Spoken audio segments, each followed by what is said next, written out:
Senator Raffy Tulfo wants travel tax to be suspended. Tulfo described travel tax as unconstitutional and a hindrance to Filipinos' right to travel. The senator suggested finding alternative sources of funding if the travel tax is removed. Travel tax rates range from 1,620 pesos for economy or business class to 2,700 pesos for first class. Itong travel tax, siguro magpapasok ng resolution, batas na sisibakin na to. Unconstitutional to. Dapat every Filipino has the right to travel. Ito ay nagiging parang hindrance. Itong batas na ito, 1956 pa po ito. At that time, ang parang pinapatravel lamang yung mga mayaman, elite. Ngayon, kaya naman ng mga regular person na makapag-abroad, mag-ipon sila at gusto magbiyahe, pero tataksan sila. Diba? Dapat din na tinataksan.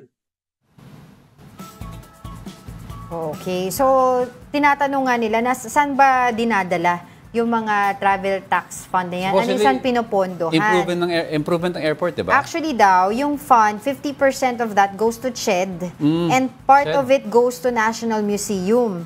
And 40% doon sa Tourism Infrastructure and Enterprise Zone Authority or TIEZA. Ang sinasabi ni Senator Raffy Tulfo, syempre, sinasabi ng iba, pag sinuspend nyo po yan, mawalan po ng budget itong mga to.